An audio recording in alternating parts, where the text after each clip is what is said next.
Sunday morning సర్వీస్‌కి ఇక్కడ వచ్చిన ప్రియ సహోదరి సహోదరులందరికీ కూడా ప్రభువైన యేసుక్రీస్తు నామంలో వందనాలు తెలియజేస్తున్నాను. ప్రియులారా, ఆరాధనకు సహాయకరంగా పరిశుద్ధ గ్రంథం నుండి ఇర్మియా గ్రంథం 10వ అధ్యాయము 10వ వచనం మనం చదువుకొని ఆరాధనలోకి వెళ్దాము. Jeremiah 10th chapter verse 10 versus నేను చదువుతా ఉన్నాను. యెహోవాయే నిజమైన దేవుడు, ఆయనే జీవం గల దేవుడు, సదాకాలము ఆయనే రాజు. ఆయన ఉగ్రతకు భూమి కంపించును, జనములు ఆయన కోపమును సహింపలేవు. ప్రియులారా, ఇక్కడ ఉదయకాల సమయంలో మనము ఆరాధనకి వెళ్ళబోయే ముందు మరి దేవుడు, మరి నిజమైన దేవుడు గురించి మనము కొన్ని విషయాలు తెలుసుకొని, మరి ఆయన మన జీవితాలు ఏమై ఉన్నాడో, నిజంగా ఆయన మన జీవితాలు ఏమై ఉన్నాడో అది గ్రహించుకొని హృదయపూర్వకంగా మనము ఆరాధనలోకి వెళ్దాము. ఇక్కడ గమనించినట్లయితే ఈ ఇర్మియా 10వ అధ్యాయం, ఈ 10వ వచనం మనం చదువుకున్నాం గదా! ఈ యొక్క 10వ అధ్యాయం ఒకసారి దీని యొక్క సారాంశాన్ని ఒకసారి క్లుప్తంగా మనం చూసినట్లయితే, ఒకసారి మనం అర్థం చేసుకున్నట్లయితే ఆహ్, దేవుడు ఈ అధ్యాయంలో ఇర్మియా ప్రవక్త ద్వారా ఇజ్రాయెల్ ప్రజలకు ఈ విధంగా తెలియపరుస్తా ఉన్నాడు. ఏమని అనంటే, దేవుడు ఈ అధ్యాయంలో విగ్రహారాధన గురించి, ఐడియల్స్ ఆచారాల గురించి తన యొక్క వైఖరిని వెల్లడిపరుస్తున్నాడు దేవుడు. అదే విధంగా అన్యాచారాలు పాటించొద్దని, ఆకాశంలో వచ్చే ప్రత్యేక సంకేతాలకు భయపడొద్దని, అంటే అన్యులు, ఇతరులు వాటిని చూసి నమ్ముతారు. లైక్ ఆస్ట్రాలజీ లాంటివన్నమాట. అధ్యాయంలో ఒకసారి మీ ఇంటికెళ్ళి చదువుకుంటే అర్థమవుతది. భయపడొద్దని దేవుడు చెప్తా ఉంటాడు. కానీ నువ్వు నమ్మొద్దు, భయపడొద్దు వాటికి. అదే విధంగా ఈ లోకంలో ఉన్న జనాలు నిజదేవుడైన, సృష్టికర్త అయిన దేవుణ్ణి విడిచిపెట్టి, సృష్టాన్ని ఏర్పరచుకొని ఆహ్, వాటిని వెండి, బంగారంతో అలంకరించి పూజిస్తా ఉంటారు. అవి పలకవు, నడవనేరవు. వాస్తవానికి చూస్తే కీర్తన 115 కీర్తనలో గూడా క్లియర్‌గా కీర్తనకారుడు చెప్తాడనమాట. విగ్రహంలో వెండి, బంగారంలో అవి మనిషి చేతి పనులు. వాటికి నోరుండియు పలకవు, కన్నులుండియు చూడవు, చెవులుండియు వినవు, ముక్కులుండియు వాసన చూడవు, చేతులుండివి గూడా అవి పని చేయవని అక్కడ కీర్తనకారుడు క్లియర్ చెప్తాడనమాట. సో, దేవుడు ఈ ఇజ్రాయెల్ ప్రజలకు ఇర్మియా గ్రంథం 10వ అధ్యాయం ద్వారా రిమైండ్ చేస్తా ఉన్నాడు. వాటికి మీరు భయపడొద్దు, అవి హాని చేయవు, మేలు చేయట వాటి వలన కాదు. ఈ విధంగా దేవుడు అంటూ ఇర్మియా ప్రవక్త ద్వారా 10th వర్స్‌కి వచ్చేసరికి ఆయన ఈ విధంగా అంటా ఉన్నాడు. యెహోవాయే నిజమైన దేవుడు అంటా ఉన్నాడు. ఆహ్, ఈ ఉదయకాల సమయంలో నిజమైన దేవుడిని మనం కలిగున్నాం కదా! ఆ నిజమైన దేవుడిని మనం జ్ఞాపకం చేసుకుంటూ ఆరాధన చేద్దాం. మామూలుగా దాదాపు ఈ ప్రపంచంలో 800,00,00,000 మంది ఉన్న ఈ ప్రపంచ జనాభాలో కోట్ల కొలది దేవద దేవతలనబడిన వారు ఉన్న ప్రపంచంలో మనం ఉన్నాం బేసిక్‌గా. ఎంతోమంది ప్రజలు తమకిష్టం వచ్చిన, నచ్చిన దేవుణ్ణి సృష్టించుకొనుచుని పూజిస్తా ఉన్నారనమాట. ఆహ్, కానీ నిజమైన సృష్టికర్త దేవుడు ఒక్కడే అనే విషయాన్ని నేను మీకు జ్ఞాపకం చేస్తా ఉన్నా. బైబిల్‌లోని దేవుడు నిజమైన దేవుడనే విషయాన్ని నేను మీకు జ్ఞాపకం చేస్తా ఉన్నా. ఈ బైబిల్‌లో ఉన్న దేవుడే నిజమైన దేవుడు. ఆ నిజమైన దేవుడిని మనం ఇదే కాల సమయంలో కలిగి ఉన్నామనే విషయాన్ని నేను మీకు జ్ఞాపకం చేస్తా ఉన్నా. ఆయన మాత్రమే నిజమైన దేవుడనే విషయాన్ని నేను మీకు జ్ఞాపకం చేస్తా ఉన్నా. ఎందుకు అననంటే, బైబిల్‌లో ఉన్న పరిశుద్ధ గ్రంథంలో ఉన్న దేవుడు జీవం కలిగిన దేవుడు. ఆయన వాక్యంలో, లేఖనంలో జీవం ఉంది. ఆయన సత్యవంతుడు. ఆయన వాక్యం సత్యం అనే విషయాన్ని నేను మీకు జ్ఞాపకం చేస్తా ఉన్నా. నిజమైన దేవుడు ఎప్పుడు కూడా నిజాన్నే చెప్తాడు. నిజాన్నే మాట్లాడతాడనే విషయాన్ని నేను మీకు జ్ఞాపకం చేస్తా ఉన్నా ప్రియులరా. యేసుక్రీస్తు ప్రభువు ఈ భూమి మీద మనిషి కుమారునిగా 3:30 సంవత్సరాలు జీవించినప్పుడు 2024 సంవత్సరాల క్రితం ఆయన చేసినటువంటి బోధ, ఆయన ప్రకటించినటువంటి సత్యం ప్రపంచం మొత్తం కూడా ప్రభావితం చేస్తుందన్న విషయాన్ని నేను మీకు జ్ఞాపకం చేస్తున్నా ప్రియులారా. ఎందుకంటే చెప్పినాం కదా, దేవుని వాక్యంలో జీవం ఉంది. దేవుని వాక్యంలో శక్తి ఉంది. దేవుని వాక్యంలో సత్యం ఉంది అనే విషయాన్ని నేను మీకు జ్ఞాపకం చేస్తున్నా ప్రియులారా. ఆ నిజ దేవుడైన యేసుక్రీస్తు ప్రభువును మన జీవితంలో మనం కలిగి ఉన్నాం కదా! కాబట్టి ఆ నిజ దేవుడైన యేసుక్రీస్తు ప్రభువును జ్ఞాపకం చేసుకుంటూ ఆరాధించేవారిగా మనం ఉండాలనే విషయాన్ని నేను మీకు జ్ఞాపకం చేస్తున్నా ప్రియులారా. వాస్తవానికి మనం కూడా ప్రభువును ఎరగక ముందు మనమందరం కూడా సృష్టికర్త అయిన దేవుణ్ణి మరిచి సృష్టిని పూజించిన వారమే. అంత మాత్రమే కాదు, సృష్టాన్ని పూజించిన వారమే. కానీ నిజమైన దేవుడు తన సత్య వాక్యం ద్వారా పాప జీవితంతో బ్రతుకుతా ఉన్నప్పుడు దేవుడు మన మనోనేత్రములను తెరిచి మన కఠిన హృదయములను మార్చి అంధకారంలో అంధకార అంధకారంలో బ్రతుకుతున్న మనల్ని వెతికి దేవుడు రక్షించుకున్నాడు. అందుని బట్టి ఆ నిజదేవుణ్ణి మనం ఎంతైనా సరే ఆరాధించే బద్దులమైనామని నేను మీకు జ్ఞాపకం చేస్తున్నా ప్రియులారా. ఈ 10th వర్స్‌కి వచ్చేసరికే మరి ఇర్మీయా గ్రంథకర్త, ప్రవక్త ఈ విధంగా అంటా ఉన్నాడు. యెహోవాయే నిజమైన దేవుడు అని అక్కడ నొక్కాని చెప్తా ఉన్నాడు. ప్రియులారా గమనించాలి. ఆ 10th వర్స్‌లో మనం చూసినట్లయితే మరి దేవుడి యొక్క అట్రిబ్యూట్స్ మనం చూడొచ్చు. ఆయన నిజమైన దేవుడని, జీవం కలిగిన దేవుడని అట్రిబ్యూట్ చూడొచ్చు.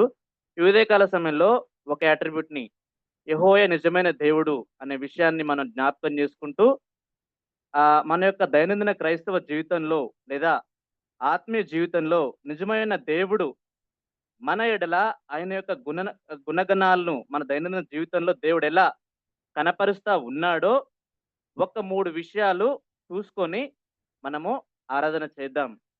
మొట్టమొదటగా మనం చూసినట్లయితే దేవుని సమాధానము నిజమైన సమాధానము అనే విషయాన్ని నేను మీకు జ్ఞాపకం చేస్తున్నా ప్రియులారా.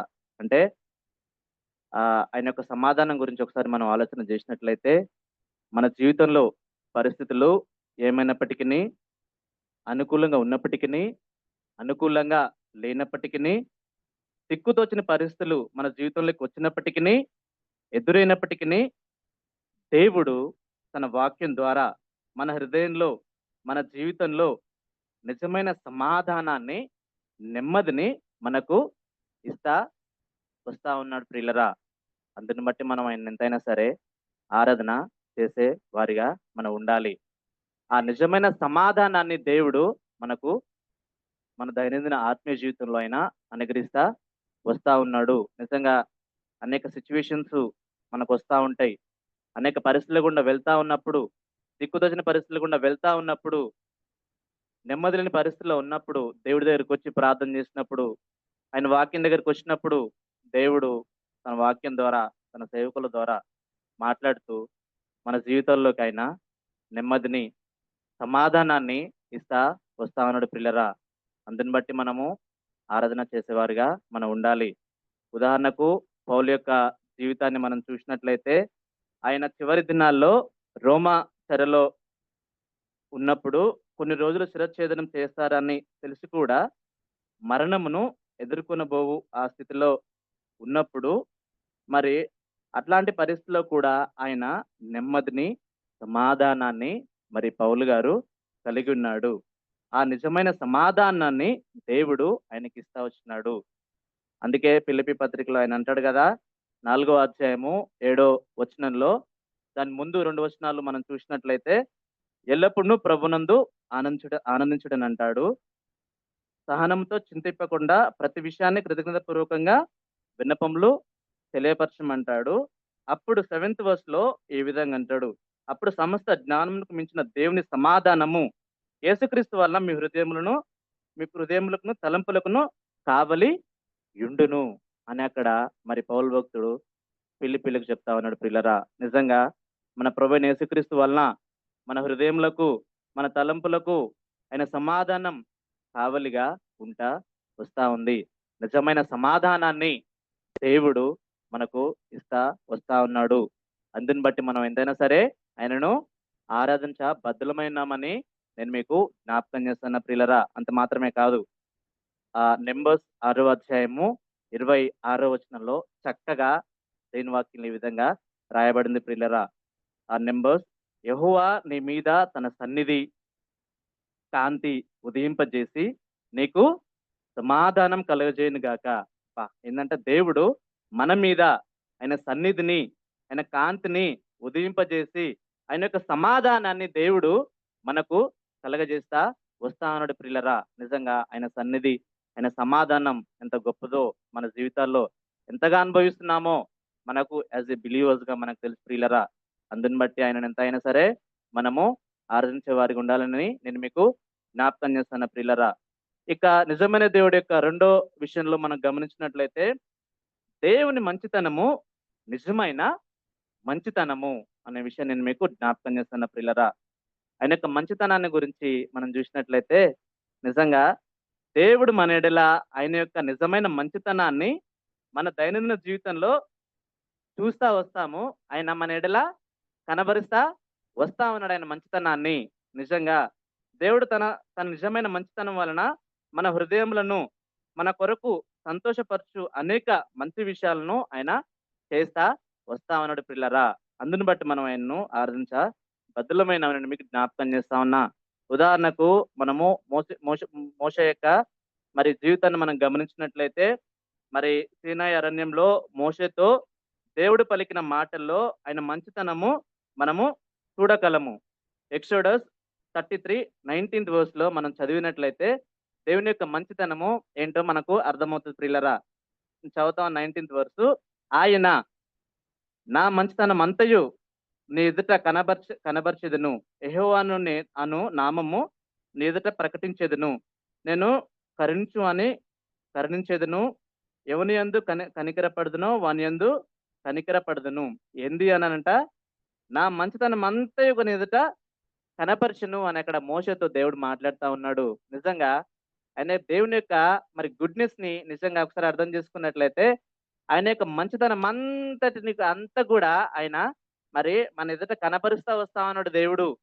మన దైనందిన జీవితంలో ఆయన మంచితనం అంతా కూడా మరి ఆయన గుడ్నెస్ ని మనము అనుభవిస్తున్న వారిగా మనం ఉన్నాం.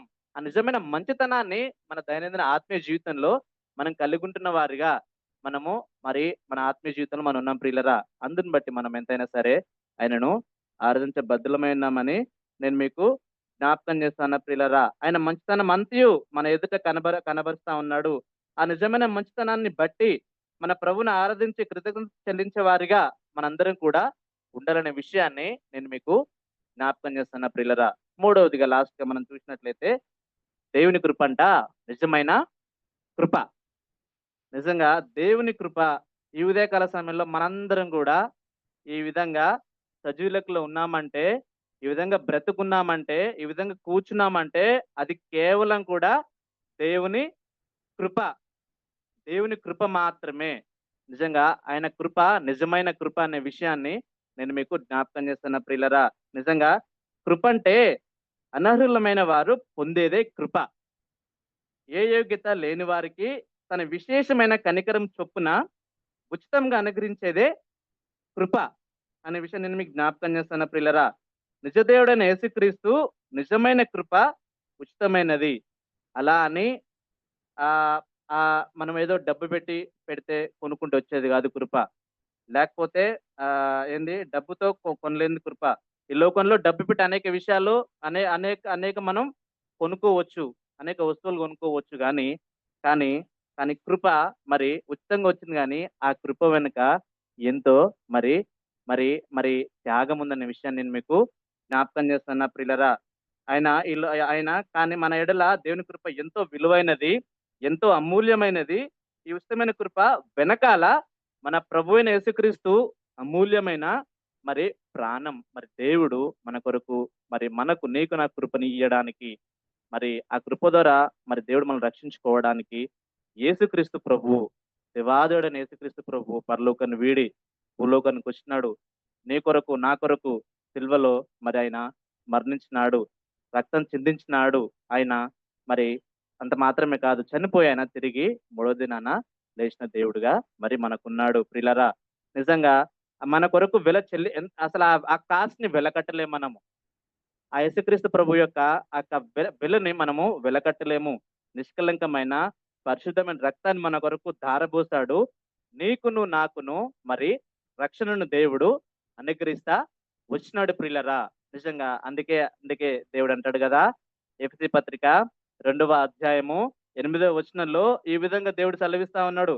మీరు విశ్వాసం ద్వారా కృపచేతనే రక్షింపబడి ఉన్నారు. ఇది మీ వలన కలిగినది కాదు, దేవుని వరమే అని అక్కడ మరి ఎఫెసీ పత్రికలో మరి దేవుని వాక్యం సెలవిస్తా ఉంది ప్రియులరా. నిజంగా నిజంగా దేవుని యొక్క కృప మన దైనందిన జీవితంలో ఎంతలా చూస్తా ఉన్నామో అనిపిస్తది. మన బైబిల్ స్టడీలో షేర్ చేస్తా ఉంటే, బ్రదర్ సిస్టర్ షేర్ చేస్తా ఉంటే నిజంగా ఆ దేవుని కృప ఎంతగా మనం అనుభవిస్తా ఉన్నామో, దేవుని కృప ఎంతగా మన ఎడల ఆయన చూపిస్తా ఉన్నాడో నిజంగా నిజంగా ప్రియులరా.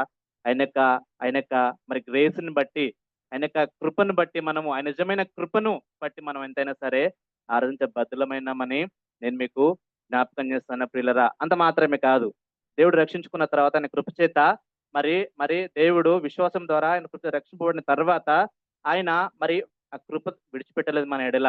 అందుకే ఇర్మీయాలో 31వ అధ్యాయము 3వ వచనంలో ఈ విధంగా మరి సెలవిస్తా ఉంది దేవుని వాక్యం ప్రియులరా.